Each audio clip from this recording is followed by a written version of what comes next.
Inflação ao produtor dos Estados Unidos foi publicado hoje pela manhã e o número veio bem melhor que as expectativas do mercado. Será que isso significa que a inflação norte-americana fez pico e o processo de desinflação está voltando? Será que isso significa que o Fed pode continuar cortando a taxa de juro? É isso que nós entenderemos no vídeo de hoje.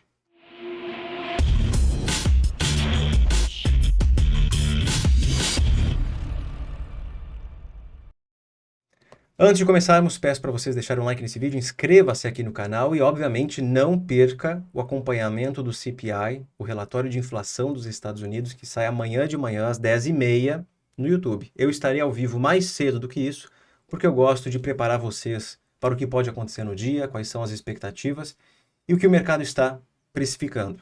Então, às 10h30 sai o indicador, 10h15 eu começo o acompanhamento com vocês. Vamos ver, vamos torcer pelo melhor cenário possível amanhã, tá? Bom, PPI saiu hoje pela manhã, 10h30, o número veio bem melhor que a expectativa e vamos interpretar o que isso significa, tá? Esperado pelo mercado era um PPI de 0,4%, ele veio a metade disso, 0,2%. A expectativa era que, em termos anuais, como é um dado de dezembro, no acumulado de 2024, a inflação acelerasse de 3% para 13,5%, mas acelerou muito menos, acelerou para 3,3%. É preciso lembrar que foram atualizados 4 ou 5 meses desse PPI. Eu tive que atualizar aqui na planilha e percebi várias revisões ao longo dos meses passados. O núcleo do PPI veio até muito melhor do que o dado cheio. A expectativa era uma alta de 0,3%, depois de subir 0,2% em novembro, veio 0%. Com isso, no acumulado de 2024, esse indicador ele acelerou de 3,5 para 3,5, ficou estável, inalterado, sendo que a expectativa era que ele subisse para 3,8%. Então, até o momento, nenhuma notícia pessimista para vocês, bem pelo contrário. Todos esses 4 números que nós avaliamos vieram melhor que o consenso. Olhando aqui na planilha do canal, podemos perceber um pouco mais os detalhes desse PPI. Não é um número que eu me aprofundo muito, eu prefiro olhar para CPI e PCE, mas existem elementos do CPI, existem elementos do PPI que fazem parte do PCE, que é o dado oficial de inflação nos Estados Unidos e que o Fed foca exaustivamente. No caso, a inflação não veio 0,2, veio 0,22, olhando aqui para duas casas depois da vírgula, e o meu PPI, ou melhor, o meu Core PPI, é um pouco diferente daquele publicado na Investing. Ele veio 0,07%, certo? Mas não precisamos levar em consideração essas mudanças ou diferenças entre o que eles apresentaram e o que eu apresentei. É quase a mesma coisa.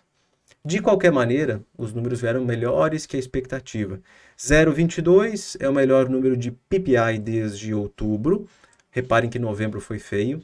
E 0,07 para o núcleo é o melhor núcleo desde novembro de 2023, exatamente o mesmo número. Então fazia tempo que esse indicador não reportava um número tão fraquinho assim. Perfeito, excepcional.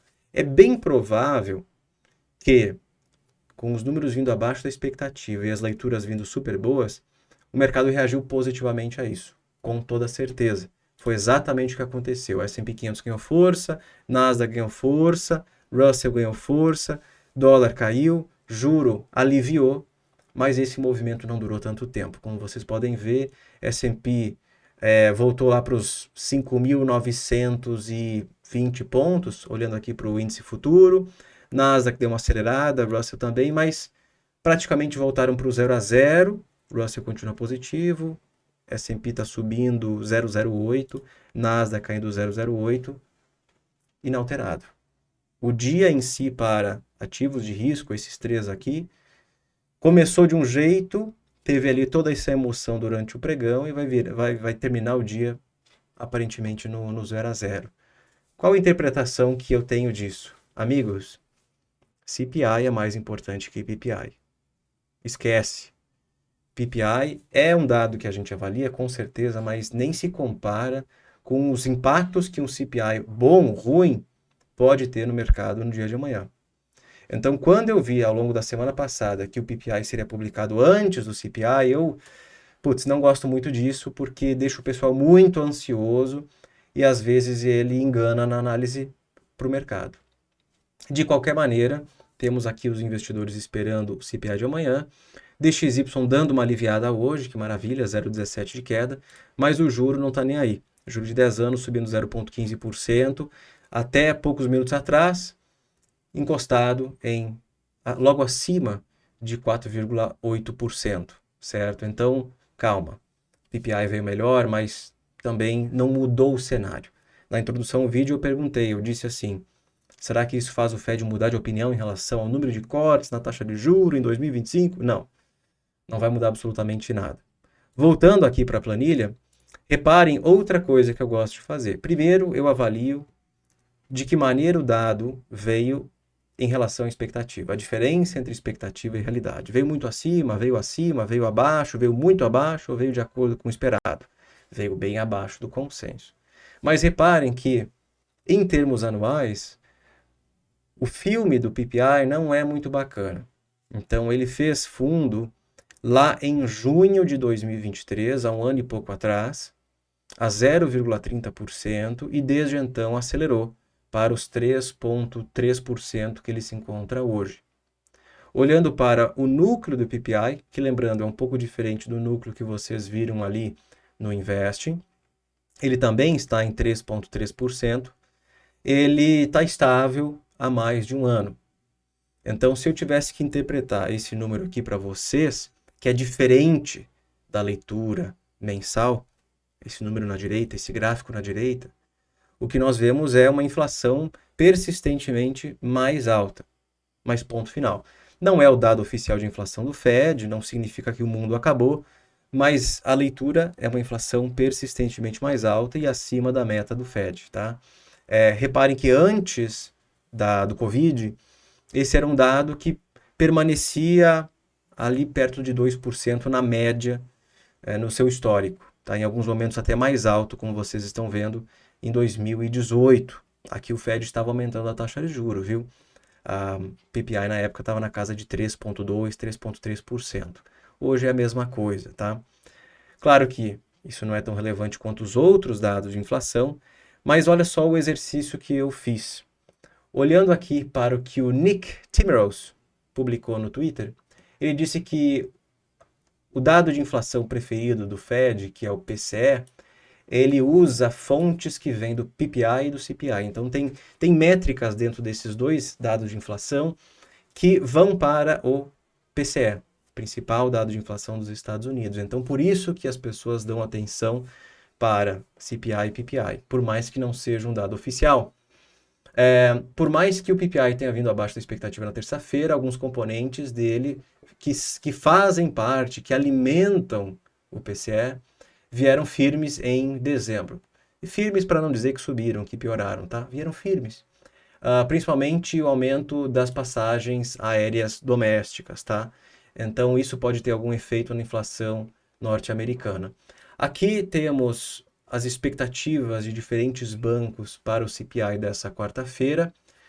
Tudo bem, vocês podem perder um tempo olhando para isso aqui, eu não perco tanto tempo. Eu olho para o quê? A mediana da projeção. O mercado está prevendo em torno de 0,38% de elevação da inflação americana no mês de dezembro de 2024 e 0,26% no seu núcleo da inflação. 0,38, 0,26. Aqui no Invest nós temos o quê? 0,40, que pode ser o arredondado de 0,38 e 0,20. Eles arredondam muito mal isso aqui, na minha opinião. 0,20. Eu vou usar aqui as estimativas do Nick. Pode ser?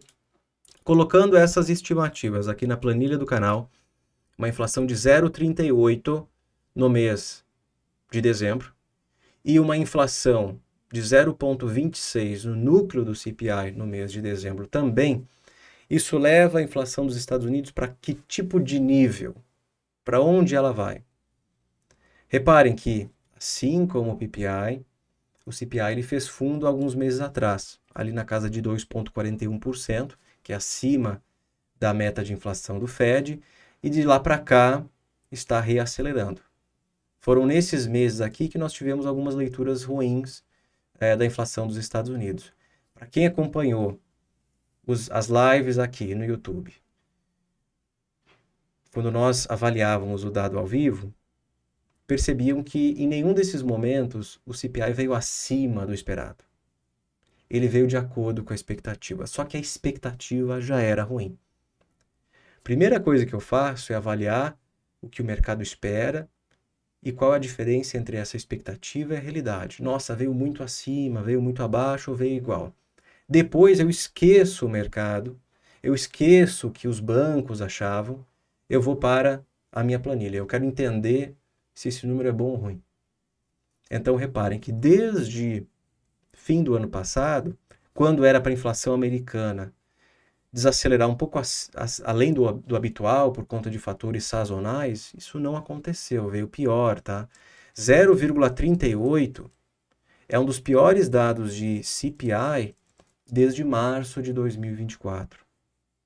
Isso pode fazer com que a inflação em 12 meses continue reacelerando de 2,41 para 2,89, ou 2,9%. Saiu de 2,4% para praticamente 3%. O núcleo de 0,26 é um dos piores, né? Nem é um dos piores, tá? Novembro foi piorzinho, outubro foi piorzinho, setembro a mesma coisa, nos meses anteriores que veio super bem, tá? Isso vai fazer com que a inflação não mexa muito em termos anuais. Falando de núcleo do CPI, reparem que 3,29 ou 3,30% é o nível que essa inflação está rodando desde junho. Tá? Aparentemente ela fez fundo ali em julho de 2024. Então são 5, 6, 7 meses que o núcleo do CPI dos Estados Unidos está meio travadão. Fica mais fácil de identificar isso num gráfico, tá? Então a linha laranja é o acumulado de 12 meses desse núcleo, tá parado, tá de lado já faz alguns meses, e o número cheio fez fundo, como vocês viram, de 2,41%, ali em setembro, de lá para cá deu uma piorada. Essa piora ela é explicada por esses números aqui, ó, como vocês podem ver. Como eu disse mais cedo, para quem me acompanhou ao vivo aqui no YouTube, nessas publicações do CPI, em nenhuma delas os dados surpreenderam as expectativas. Essa é a primeira avaliação. O quanto que o número surpreendeu o consenso. Agora, os números já eram ruins, os consensos já eram ruins. E nós tivemos aqui uma breve fase de aceleração dos dados de inflação dos Estados Unidos. Nós finalizamos o ano de 2024 comigo dizendo que cuidado com o risco de inflação nos Estados Unidos em 2025. E aparentemente é o que está se concretizando. Então essa leitura não fazia nenhum sentido nos últimos meses, até porque o Fed estava cortando o juro. Ao mesmo tempo que o Fed cortava o juro, um cara lá no YouTube, que mora no Rio Grande do Sul, dizia o seguinte: os dados de inflação estão piorando e existe o risco de continuar piorando em 2025. É isso que está acontecendo, certo? Portanto, por esse motivo que o mercado desconsiderou a hipótese de vários cortes no juro nos próximos meses ou nos próximos anos. É por isso que o dólar voltou a se fortalecer, é por isso que o juro voltou a subir, além de outros fatores. Como eu disse em outro vídeo, risco fiscal, as incertezas ao redor da eleição de Donald Trump e as suas políticas comerciais. Temos aí piora dos dados de inflação, uma economia que continua crescendo acima do normal, acima do projetado, um mercado de trabalho que voltou a reportar números muito robustos nos Estados Unidos. É todo esse cenário. Poderíamos dizer até commodities, né, que voltaram a subir, embora o efeito delas, ou do preço delas, nos dados de inflação ainda demora um tempinho até bater lá, mas é isso que está rolando, tá? Chamo atenção para algumas coisinhas. Juro de 10 anos dos Estados Unidos é o ativo mais importante. Se você não acorda na madrugada para acompanhar a cotação do juro de 10 anos, você não está exposto ao risco suficiente. Tô brincando. Mas é o dado mais importante é o ativo mais importante, na minha opinião. É o TIPS de 10 anos, que é o equivalente a uma NTNB aqui no Brasil, né? Aqueles títulos IPCA mais alguma coisa. Esse mais X% é o equivalente a esse númerozinho aqui do canto. É o título oferecido pelo Tesouro Americano de inflação mais 2,34%.